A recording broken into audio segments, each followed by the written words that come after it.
agenda, like a mouse. He created the tunnel, but he used it, and he used it. Okay, 1 second. We will use their own technologies against them. In the sense, their initial thing was to sense gratification and all these things. We will attack that. We will try to kill that by using their own technology. If you know anything about martial arts, the most effective martial artist is he who can use that opponent's power against himself. Like, judo or jiu-jitsu. You don't have to be a heavily muscular person to do that, to fight.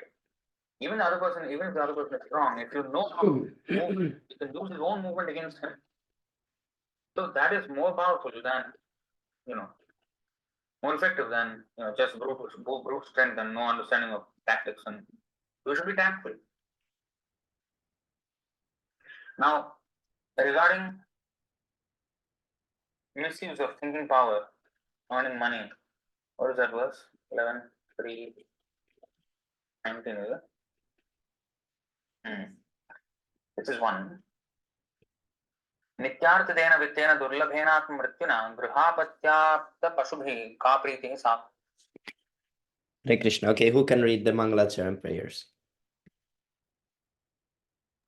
I can read, Prabhu. Okay, thank you, Prabhu. Jai Shri Prabhupada. Jai Shri Prabhupada. ito na.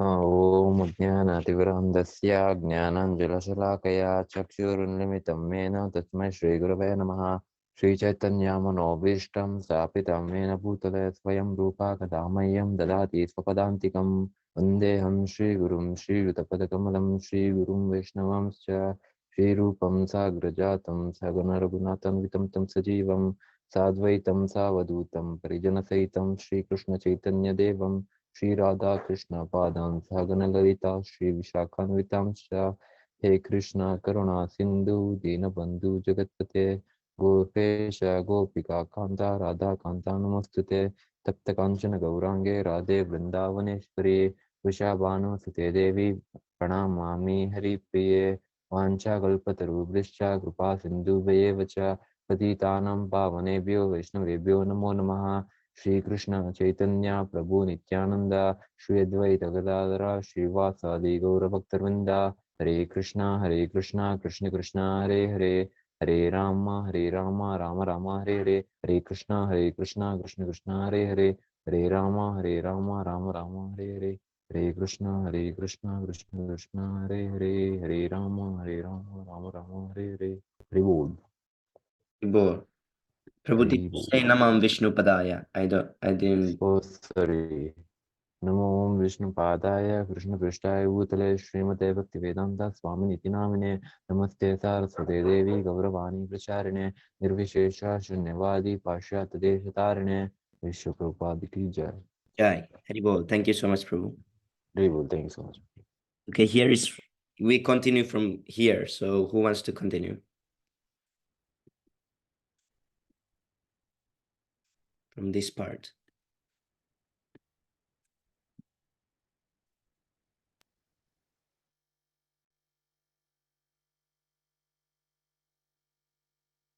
Yes, Prabhu, I can. Yes, Prabhu, also continue.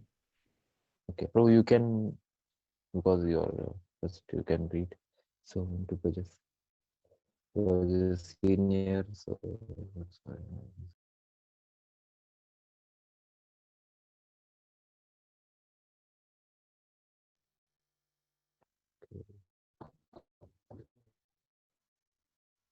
Krishna Guru. Yes, Prabhu. Krishna. Yes, Prabhu. I can read or you can. Yes, Prabhu, you can read. Okay. Thank you, Prabhu. From where, Prabhu? In this last draft? Yes, Prabhu. Okay, thank you, Prabhu. Thank you so much. I agree with us in his last dialogue directly writes the apparition of a distant deity naturally disposed men to be negligent of their moral actions, which there would be more cautions, which they would be more caution of in case, they thought him immediately present and acting on their minds without the interposition of matter or unthinking second causes. Srila Prabhupada. Thus, Vedic Shastras say that God is everywhere. He is not distant. In Queen Kunti prayers, it is said that God is both distant and near. God's proximity is manifest in his Paramatma feature. He is living in everyone's heart. Ishvara Sarva Bhutanam Hridaya Dese Arjuna Tisthe Tisthaiti Bhagavad Gita 18.61. If he is within our heart, how can be distant? At the same time, he is present in his personal feature in Goloka Vrindavana, which is far behind this material existence. That is God's all pervasive quality. Although he is far away, he is still very near. Some may be very far away, but its light is present in my room. Similarly, God is both far away and always within my heart. One who is expert in seeing God sees him in both ways. Goloka eva nivas niva nivasatye akhilatma bhuta. Brahma Samhita 5.37. Although he is living in his own abode, eternally enjoying himself with his associates, he is still present everywhere. That is God. I agree with us. In what way is God concerned with the moral or immoral actions of man? If God indifferent to them, or has he simply set the laws of nature in motion, allowing men to follow their own course and reap the fruits of their own karma? Srila Prabhupada. Because we have disobeyed God, we are thrown into this material world and placed under the supervision of material nature for correction. As long as we are in the material world, there is distinction between in moral and immoral. Actually, moral and immoral have no meaning, but in the material we have conceptions of them. When we are in the spiritual world, there is no conception of immorality. For instance, the gopis went to see Krishna in the dead of night, and ordinarily this is considered immoral, but because they were going to see Krishna, it was not immoral. In one sense, in the spiritual world, everything is moral. In the material world, there is duality. In order for the material creation to work properly, Shyamasundara Das Berkeley gives two arguments for the existence of God. First, the things we perceive in our wake, walking working state are more vivid than those things we imagine or dream about, and this is because God's mind is activating these things. Srila Prabhupada. We accept that God is the superior mind, and because God sees, we can see. Because God walks, we can walk. See, this is also admitted in Brahma Samhita. Yasya Prabhavato Jagadanda Koti. Brahma Samhita 5.40.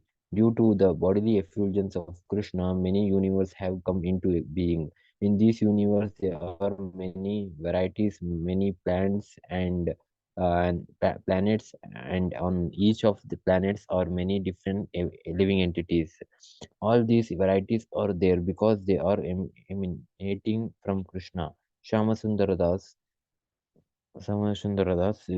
Secondly, the things we perceive do not obey our wishes, as our imagination do, but rests them because they obey the will of God. God's will is arbitrary and we cannot predict it. Srila Prabhupada. Therefore, it is better to always obey the orders of God. If we do what God say, we are perfect. In any case, there is no need for all this speculation. The basic proof of God is God. Krishna says, I am God, and Narada, Vyasadeva, and Arjuna agrees. Yes, you are God. If we accept Krishna and as God,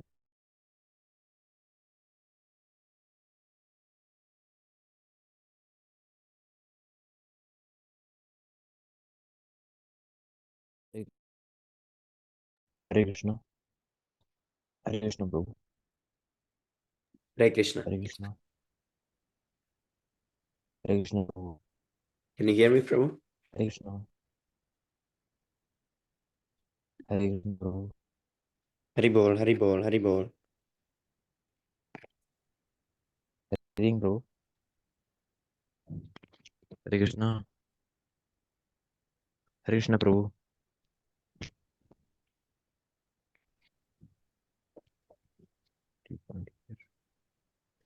Oh, Hare Krishna, Hare Krishna. Can you hear me, Prabhu? Hare Krishna. Yes, Prabhu. You, Yes, Prabhu. Oh, it's okay. Prabhu, like Anuttam Prabhu is calling for me, so Okay, yes, I Prabhu. have to go. I have to call. Yes, Yes, thank Prabhu. I will be back, Prabhu. Yes, Prabhu. Thank you, Prabhu. Hare Krishna, Jani Prabhu, Dandat Pranam, Jai Shri Prabhupada. Hare Krishna. Prabhu, please accept my humble obeisances. Over Krishna Prabhupada.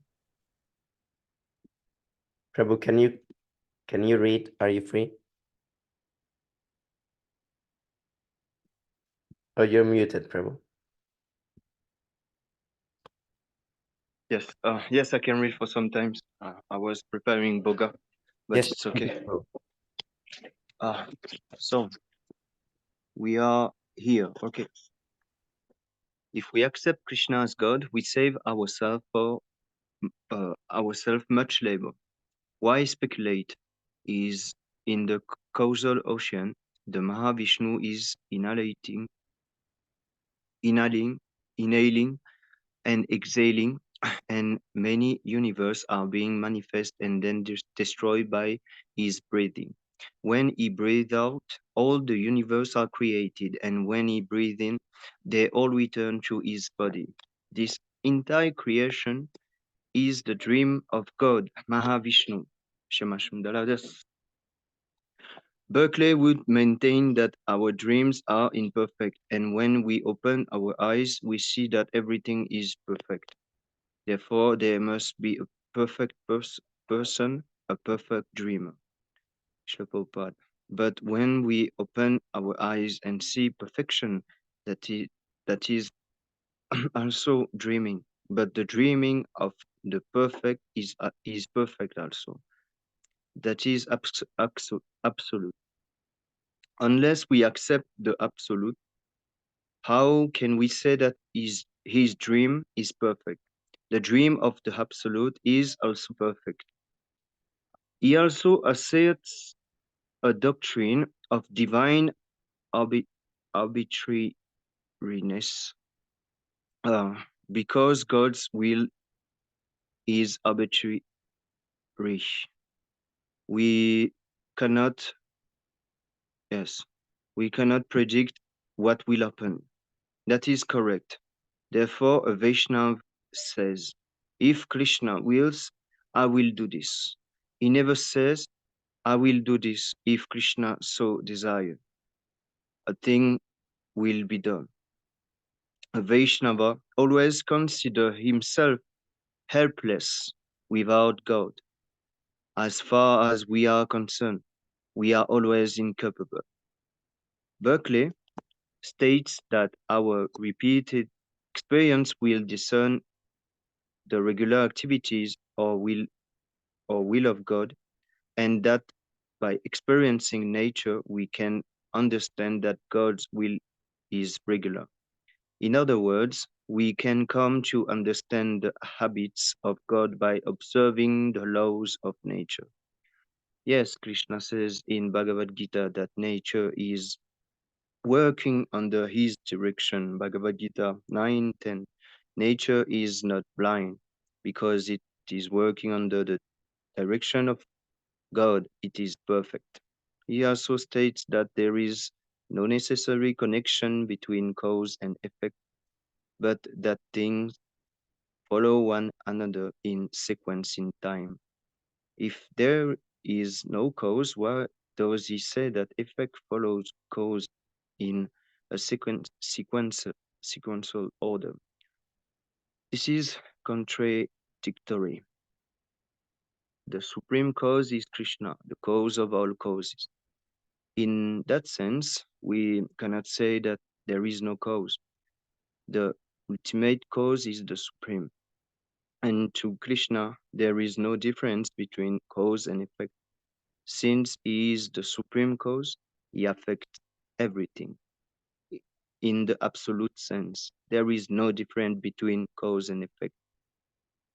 As an example, he would say that a rock falling in the water will not necessarily splash, but that it regularly follow in sequence that it will splash. But we say that if God does not will this, it will not happen. It is all dependent of the supreme will. It is not necessary for the rock to splash. It is not compulsory. If God so wills, it will simply float. We admit that everything is affected by the will of God. Therefore, our best course is to depend totally on His will.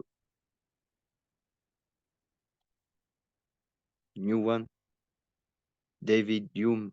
Yes, Prabhu. Hume. Who is he? I don't know, Prabhu. Never seen him before. Prabhu. This is There not. are some strange personalities in this book. Yes, Prabhu. Where they come from, you know. This is the parampara of the Westerners. Yes, personalist Yes, and Prabhu. Mayavadi. Oh, so there is how many chapters left, or how many of this book? 250 pages. Oh, okay. So I agree with us. Abstract object relation, space, time, and matter are all considered by Hume to be mind-dependent perception. Mind-dependent perception. Okay. For him, perceptions are impressions, or impressions are all there is. He rejected revealed religion, which he considered dogmatic, and accepted natural religion. Natural religion. Instead of a religion wherein the existence of God can be proved or even shown to be probable by argument and reason, according to Hume, we really know nothing of God. At the most, we can know only of people's idea of God, and these are but perceptions. Yes, Prabhu. He said natural religion. I was thinking, what is this natural religion? Yes, I said natural religion. Yeah, and then Prabhupada asked the question. Yes, Prabhu. First question is, what is that natural religion? This is Hume writes, the whole course of nature raise one hymn to the praise of its creator. I have found a deity, and here I stop my inquiry. Let those go further who are wiser and more enterprising. What? Okay. I think this is a good one. This is really a good one. I have found a deity, and here I stop my inquiry. Let those go further who are wiser and more enterprising. Yes, He Prabhu. admits that the senses are imperfect, and at the same time that there is a God. Now, If our senses are imperfect, how can we imagine God to be like this or that? If God explained himself, why should we not accept his version? In Dialogue Concerning Natural Religion, Hume opposes the search for God in ideal world. He writes, why not stop at the material world? How can we satisfy ourselves without going on ad infinitum? If the material world rests upon a similar ideal world, this ideal world must rest upon some others, some other, and so on without end. It it were better, therefore, never to look beyond the present material world by supposing it to contain the principle of its order within itself. We really assert it to be God, and the sooner we arrive at the divine being, so much the better. When you go one step beyond the mundane system, you only excite an inquisitive humor, uh, which, which it is impossible ever to satisfy. Slow one. The material world, by definition, is full of misery, and those who are advanced therefore search for another world where there is no misery. Everyone is searching for a happy world that is permanent, and that search is not unnatural. There is such a world, and since it exists, why should we not hanker after it? If we look at the world objectively, we can see that no one is really happy. That is, unless he is an animal. Animals do not know what is happiness or distress. They remain satisfied in any condition. A man, however, feels pain more acutely. Hume felt that the sooner we find God, the better, and therefore he opposed going beyond the mundane system in search of him. You cannot find God in your present conditional state. You may glimpse the fact that there is God, but you cannot understand his form and pastime by speculation. Therefore, revelation is there for those fortunate people who are seriously searching for God. God is living within, and when we are serious, he reveals himself. Hmm. It is also possible to learn about God directly from a person who knows God. Bhagavad Gita is God's direct revelation. And if we try to understand it, we can understand what God is. Hume maintained that all that we are, all that we know, is merely a sequence of ideas. But behind the ideas there must be a fact. Otherwise, how can we have the ideas? He separates facts from ideas. For instance, I may think that this table is red, but I may be wrong. It could be wrong. Your idea may be incorrect, but actually the table has some color, be it red, yellow, or whatever. If you have some eyes disease, you cannot determine the color, but one whose eyes are not diseased can tell you. Because our eyes are diseased, and we cannot see things properly, we have to receive knowledge from one who is not diseased. Hume is wrong when he said that there is no possibility of attaining right knowledge. He admits that the external world is full of concrete objects, but he thinks that we are also one of those objects because the self is nothing but a bundle of or collection of different perceptions which succeed each other with inconceivable rapidity and are in perpetual flux and movement. Our consciousness is composed of only our observation of material nature. That is so far as direct perception is concerned. But indirect perception is different. It may be taken from authorities. Hume distrusts all authority, distrust all authority. For him, the only certainty is found in mathematical proof and immediate sense perception. We can perceive that there is time and space, but this is the only knowledge that he will admit. And beyond time and space, we cannot know anything. Perhaps you cannot, but there is a process whereby we can know. We cannot say that beyond the mind there is no time or perception. There are insects, they are born in the evening and die in the morning, and during that time they experience a lifespan.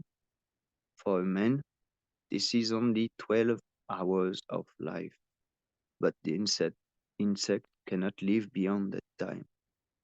From Bhagavad Gita, we understand that Brahma lived for many thousands of years, and that compared to him, we are like insects.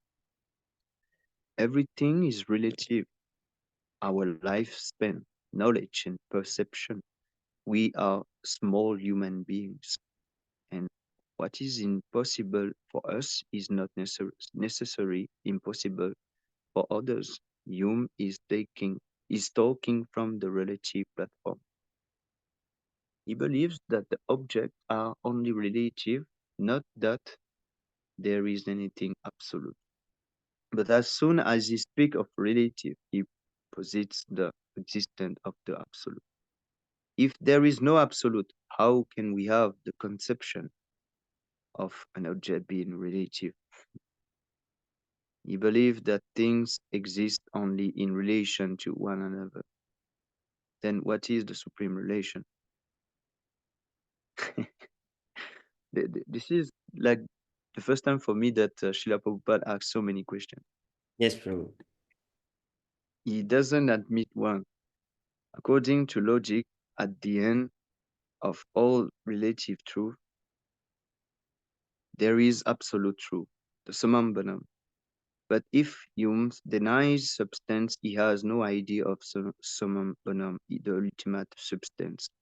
Hume says that an object like an apple consists only of certain sensory qualities like sweetness or color, and that the individual consists of only a series of mental activities, not of a soul capable of creating experiences.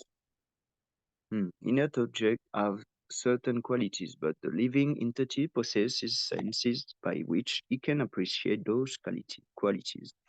He is therefore superior to inert matter. Because the living entity has senses, he cannot appreciate sense object. We have eyes with which we can see color and perceive beauty. Hume is famous for his skepticism. He rejected revealed scriptures and looked toward science instead. Hare Krishna, He Karma preached Prabhu, please accept my humble obeisances. All glories to Shri Prabhupada. Hare Krishna, Prabhu, please accept my humble obeisance. Wishes Srila Prabhupada. Hare I'm so Krishna, sorry Sacred for my voice, Prabhu. I'm in the bus, so that's why the voice. Sorry, sir. Hare Krishna, Prabhu Dhanavar Pranam Jai Shri Prabhupada. If he preaches skepticism, why would we believe his words? If he does not believe the statements of others, why should others accept his statement? Yes, Prabhu, this is good point. Yeah, very good point. Hume postulates three laws whereby perception are associated or connected with one another. First, according to his principle of resemblance, a picture, for instance, makes us think of the original Secondly, according to the principle of contiguity. If I mention a room in this building, I think of other rooms also. Third, according to the principle of cause and effect, if I think of a wound, I automatically think of pain. Thus, he suggests that our world being consists of such a stream of ideas and association which follow one another perpetually. This is the nature of the relative world. We cannot understand what a father is without understanding what a son is. We cannot conceive of a husband without a wife. Hume denied the existence of an intimate reality, asserting that only the phenomena of the senses exist. But where does these phenomena come from? If there are phenomena, that must be noumena.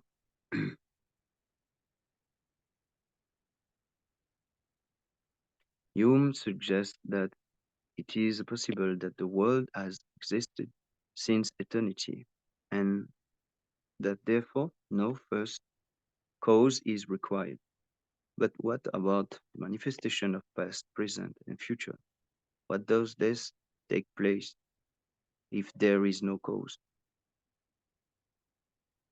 The body is like a machine which is born and dies.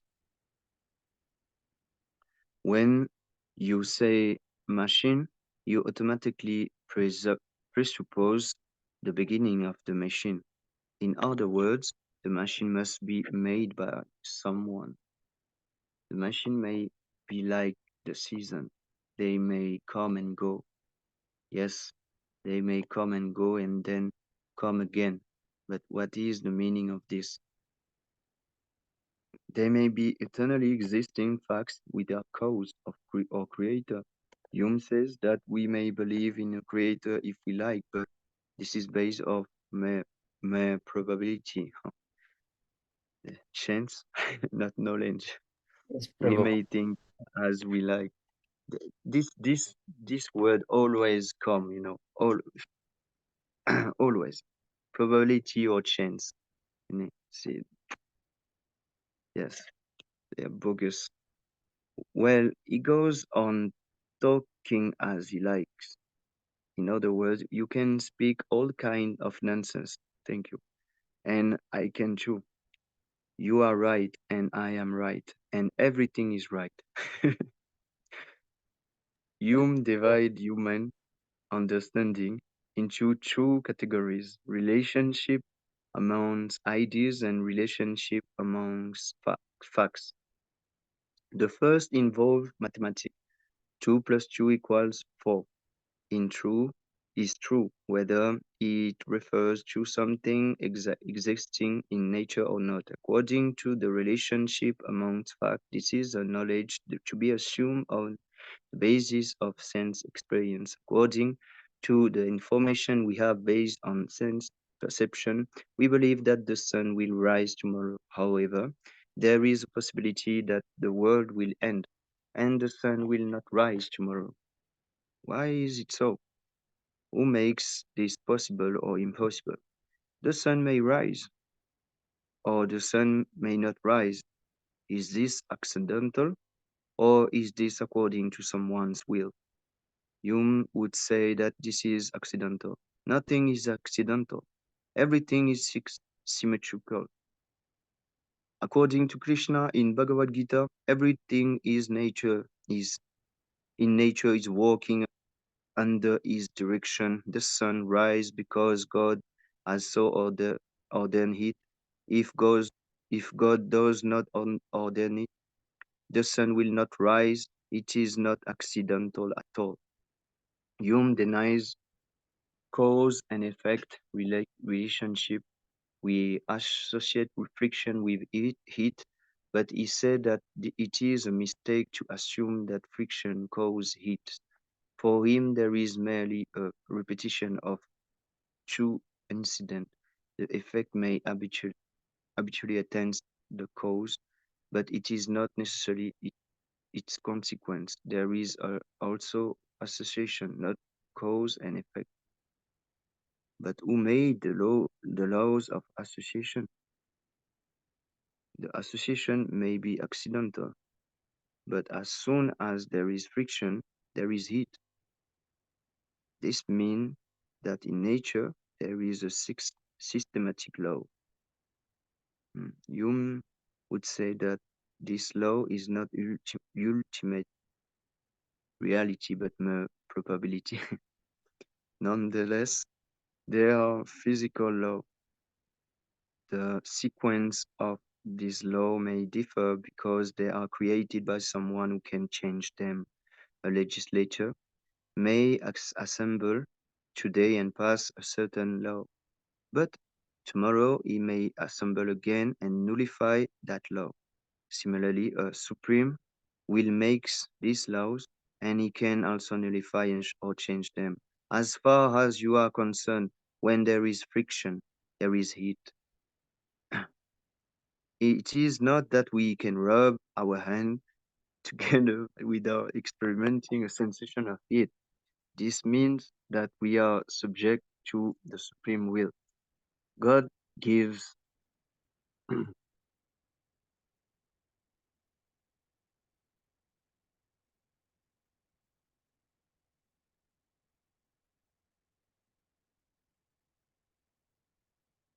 Prabhu, thank you, gives us a chance to speak all kind of nonsense, but he can stop us immediately.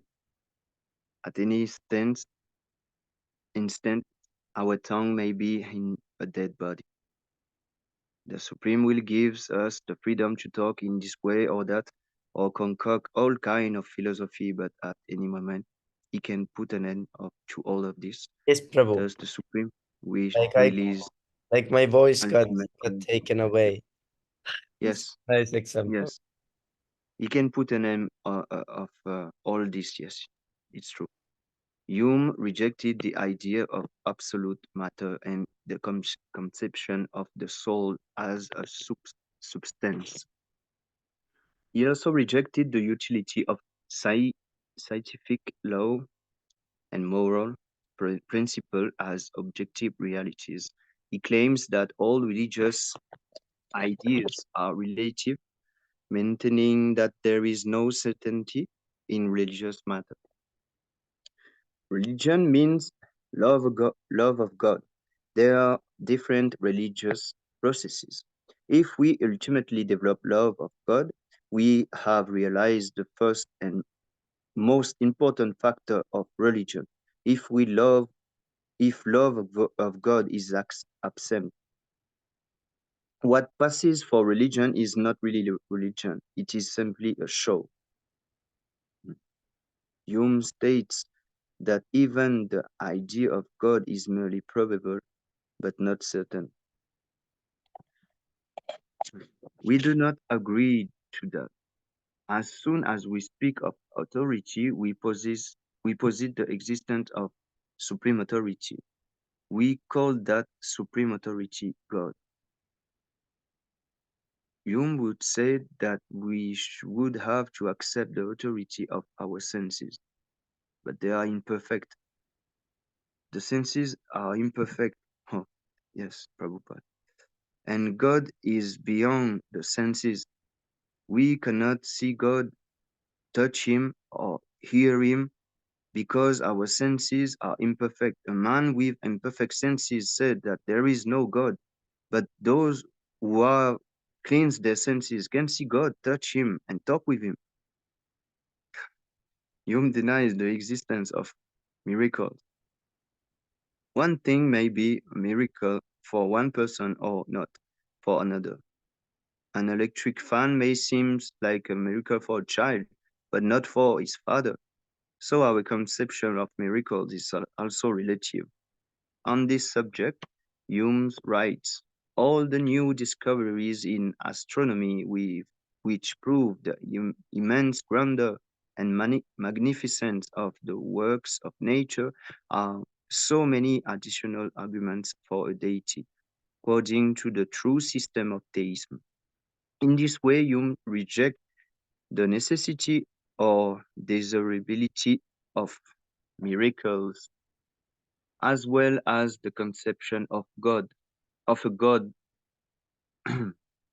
transcendental to his creation. He states that it is not the being of God that is in question, but God's nature, which cannot be ascertained through study or the universe itself. However, if the universe can only be studied by imperfect senses, what is the value of our conclusion? How can we ever come to know the nature of God? According to our Vedic philosophy, the nature of God can be explained by God Himself. In Bhagavad Gita, Krishna tells Arjuna, Matta palatalam nanyat kinchitasti dhananjaya mahisalvamidam prutam sutlemanigana hivam. O conqueror of wealth, there is no truth superior to me. Everything rests upon me as pearls are strung on the thread. Bhagavad Gita 7:7. We accept this as fact because it is not possible for anyone to be greater than God. It is God's nature to be the greatest in everything: wealth, fame, power, beauty, knowledge, and renunciation. If we can find one who is garnished with such greatness, we have found God. These qualities are found in Krishna, and therefore we accept Krishna as the Supreme Lord. In Dialogues Concerning Natural Religion, Hume writes, all religious systems is confessed subject to great and insuperable difficulties. Each disputant triumphs in his turn while he carries on an offensive war and exposes the absurdities, barbarities, and pernicious tenets of his antagonist, but all of them on the whole prepare a complete triumph for the skeptic, who tells them that no system ought ever be embraced. A total suspense of judgment is here our only reasonable recourse. We do not accept this. We believe that we can know God from God Himself. Religion refers to the principle given by God. If there are no direction given by God, there is no religion. Religion is not a kind of blind faith. It is factual because it is given by God Himself. If you know God and follow His instruction, you are religious. Hume did believe that religion is necessary. He says that religion, however corrupted, is still better than no religion at all. We agreed to that. But religion without philosophy and logic is simply sentiment. That will not help us. Real religion is given by Shri Krishna. Man mana bhava mad bhakto mad yaji mam namaskulu mam heva yashi yud vaivam atmanam mat palayana. Engage your mind always in thinking of me. Offer obeisances and worship me, being completely absorbed in me. Surely you will come to me. Bhagavad Gita 9:34. If we always think of God, we will become purified. Religion means meditating upon God and thinking of Him. Therefore, temple worship is necessary to facilitate our constantly thinking of God. But if we do not know of God's form, how can we offer Him worship? How can we think of Him? We then have to construct a pseudo religion, and this kind of religion will not help us. Hume's conception of religion is utilitarian and social.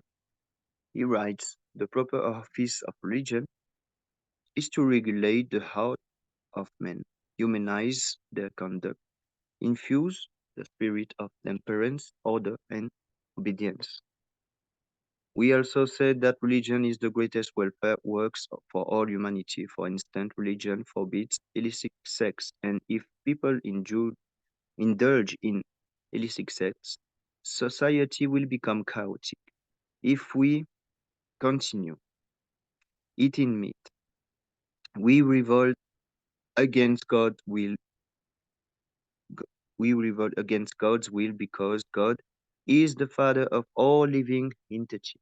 When other foods are available, why should we kill animals to eat the meat? When there is a wife, why should we have illicit sex? A religious man is necessarily a man of good character.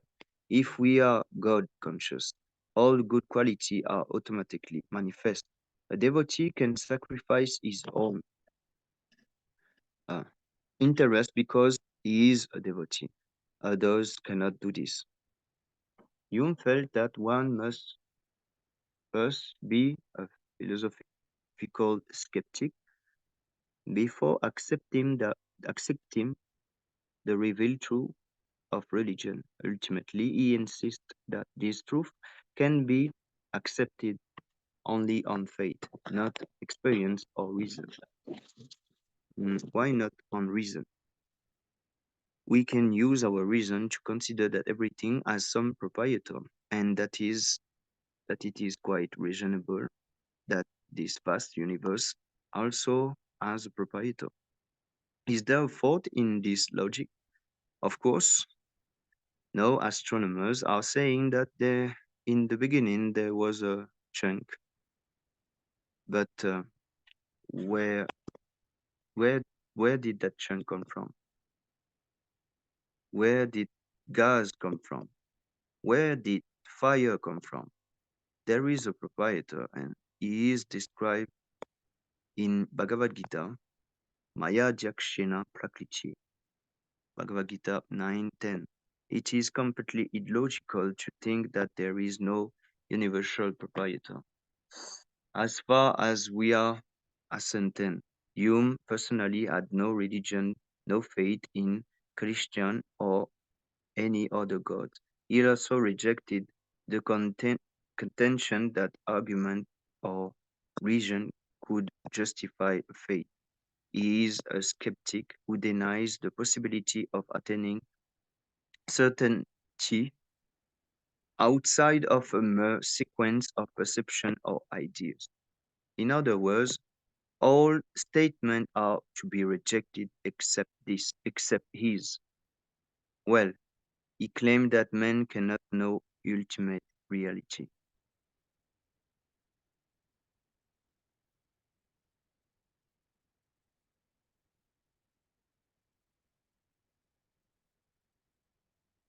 Prabhu,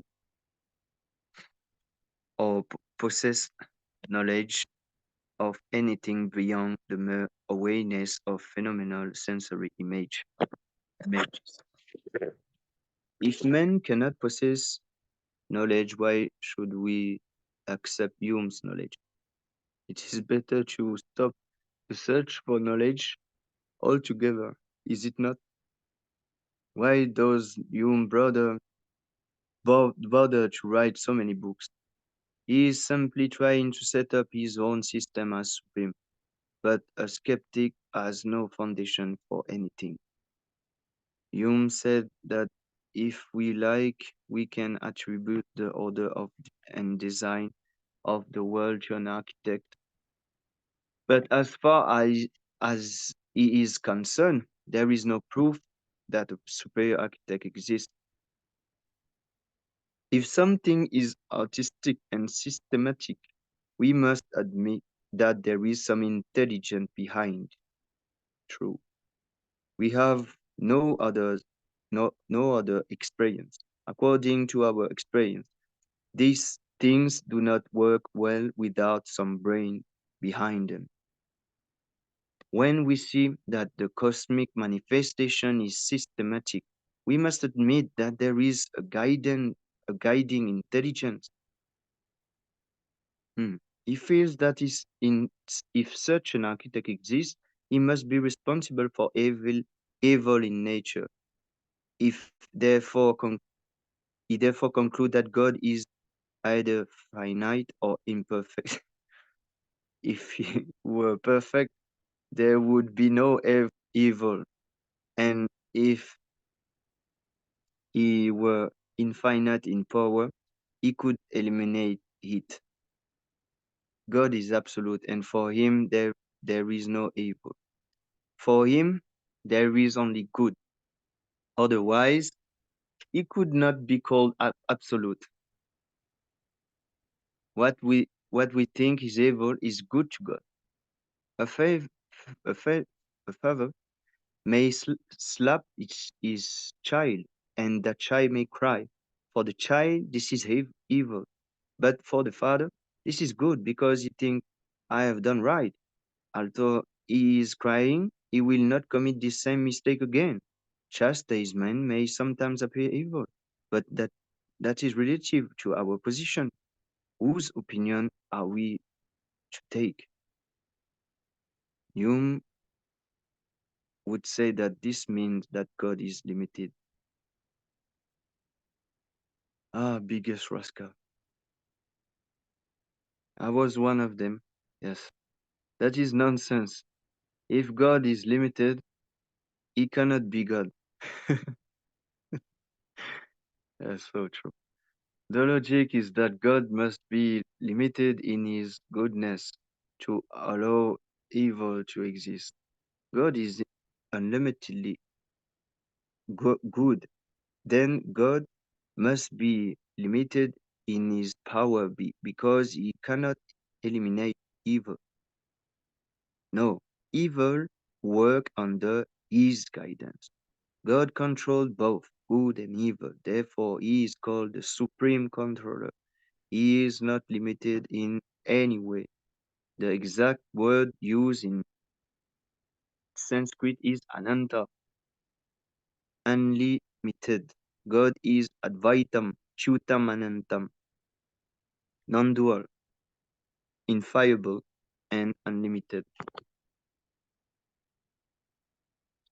Concerning world morality, Hume maintained that morality consists of values formulated by the individual for himself as a matter of personal opinion. Each man may do as his conscience dictates. One man may say that his conscience dictates this, and another may that his conscience dictates something else. Therefore, there is no agreement.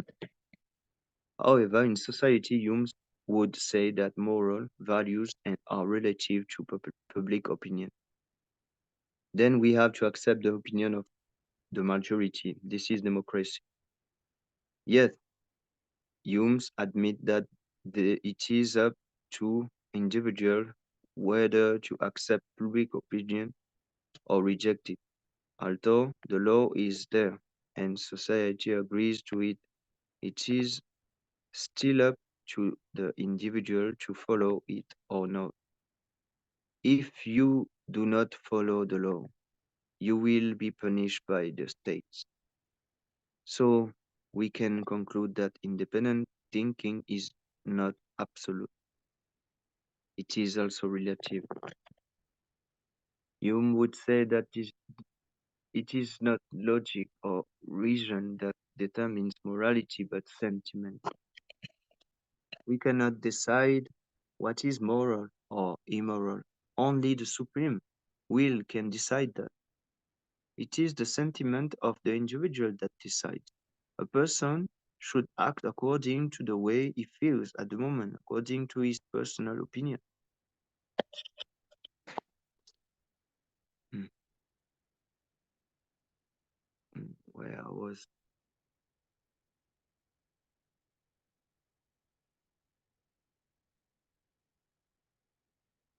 Yes, yeah. You may be satisfied with your personal opinion, but it is if it is not approved by others in society, you are living in a fool's paradise. The remedy for this, the remedy for this is social. We should try to change the laws or opinions of the states so that they will comply with a certain type of morality. If I think that something is right, but the state say that it is wrong, I should act politically to change it. But public opinion and individual opinion are not final. Above them is the supreme will of Krishna, and that ultimately determines that what is moral or immoral. Hume believed that moral sentiment enhance the social good, whereas a moral attitude are egoistic and anti-social. In any case, for him, the social bodies is authority. Ultimately, we have to depend on some authority for all sanction. We propose that the supreme authority is Krishna and that whatever he sanction is moral, and whatever he does not sanction is immoral. Arjun was thinking that it was moral to be non-violent on the battlefield of Kurukshetra. But Krishna told him otherwise. Instead of depending of ethical or communal body to determine morality, which should depend on the supreme will of the supreme authority. We maintain that all morality is relative to Krishna's sanction. Killing is considered immoral, but because Krishna ordered Arjuna to fight, Arjuna's killing was not immoral.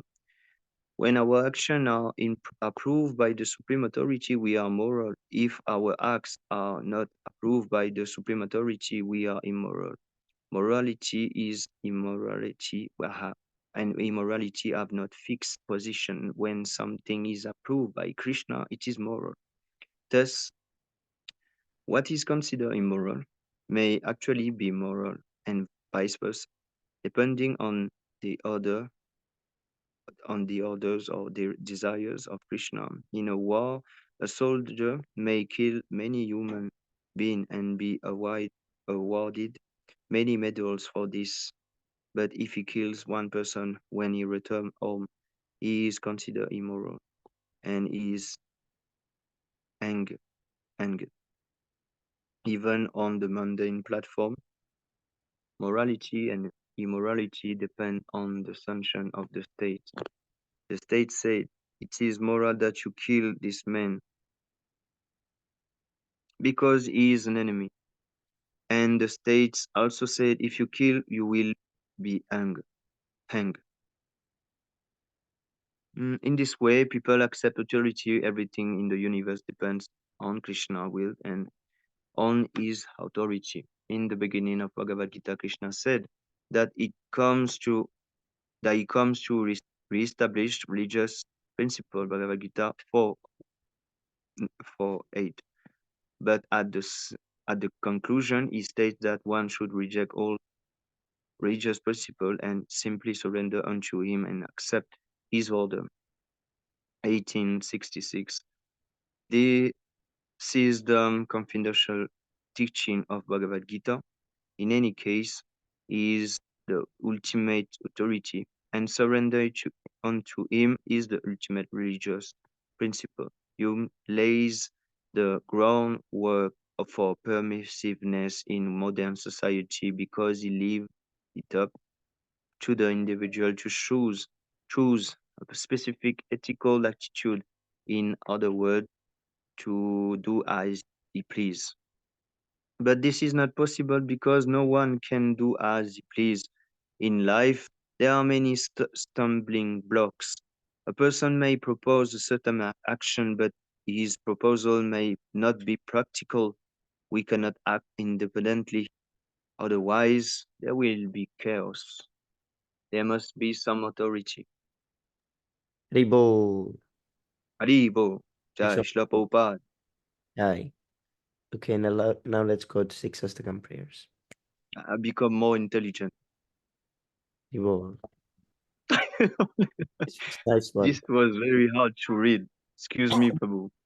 No problem, Prabhu. You read very nicely. Thank you. Jai Shri Prabhupada.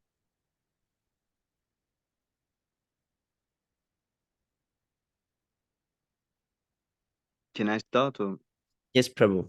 I'm scared to read Thank you. because my throat is hurting. Okay. Chetodarpanamarchanam Pavamahadavagninilvapanam Shleyakailavachendrika Vitalanam Vidyavadu Jivanam Anandam Buddhivardhanam Prachipadam Punam Litasvadanam Sarvatmasnapanam Palam Vijayate Shri Krishna Sankirtanam.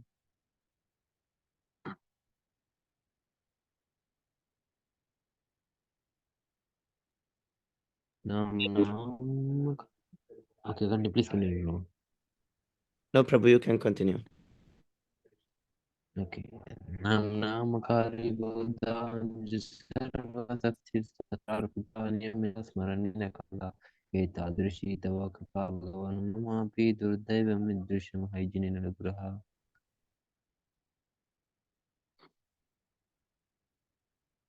Trinadapi sunichenam talodapi saishnunam maninam anadenam kirtaniya sadari.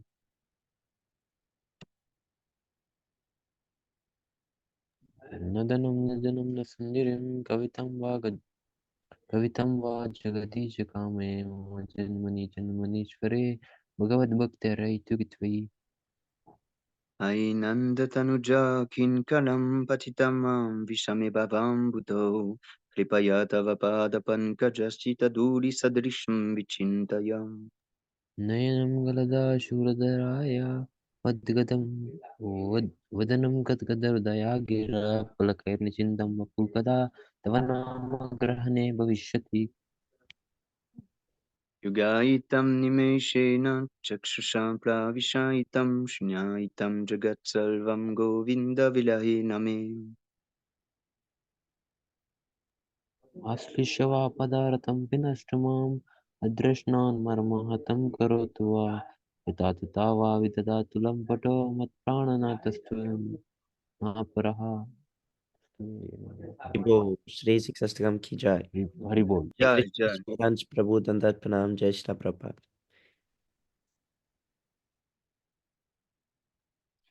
Glory to the Sri Krishna Sankirtana, which cleans the heart of all the dust accumulated for years and extinguished the fire of conditional life, of repeated birth and death. This Sankirtana movement is the prime benediction for humanity at large because it spreads the rays of benediction moon.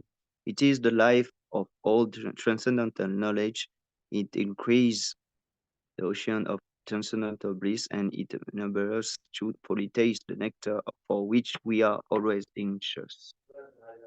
O my Lord, your holy name alone can render all benediction to living beings, and those who have hundreds and millions of names like Krishna and Govinda. In these transcendental names, you have invested all your transcendental energies. There are not even hard and fast rules for chanting these names. O my Lord, out of kindness, you enabled us to easily approach you by your holy names. But I am so unfortunate that I have no attraction for them. One should chant the holy name of the Lord in a humble state of mind, thinking oneself lower than a straw in the street. One should be more tolerant than a tree, devoid of all sense of false prestige. and should be ready to offer all respect to others. In such a state of mind, one can chant the holy name of the Lord constantly. O Almighty Lord, I have no desire to accumulate wealth, nor do I desire beautiful women, nor do I want any number of followers. I only want your causeless devotional service, birth after birth. O son of Maharaj Nanda Krishna, I am your eternal servitor, yet somehow or other I have fallen into the ocean of birth and death. Please pick me up from this ocean of death and place me as one of the atoms of your lotus feet, at your lotus feet. O Almighty Lord, when will my eyes be decorated with tears and tears of love flowing constantly when I chant your holy name? When will my voice choke up and when will the hairs of my body stand on, stand on end at the recitation of your name? Oh Govinda, feeling your separation, I am considering a moment to be like 12 years or more. Tears are flowing from my eyes like torrent of rain, and I am feeling all vacant in the world in your absence. I know no one but Krishna as my Lord, and he shall remain so even if he handles me roughly and he makes me embarrassed or makes me broken-hearted by not being present before me. He is completely free to do anything and everything, for he is always my worshipful Lord unconditionally. Reborn. Haribo. Oh, Sri Sixastakam ki jai. Jai.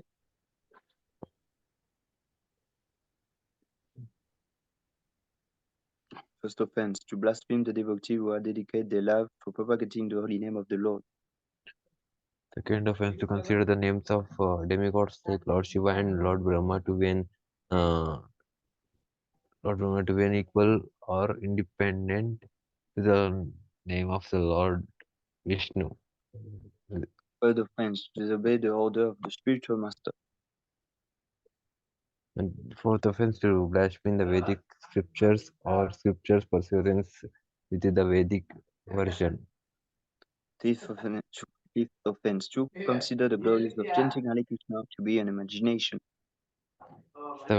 Sixth offense, to interrupt some Indian, to give some Indian interpretation to the holy name of the Lord. Seventh offense, to commit sinful activities on the strength of the holy name. Eighth offense, to consider the chanting of Hare Krishna to be an auspicious spiritualistic activities which is offered in the Vedas as spiritual activities.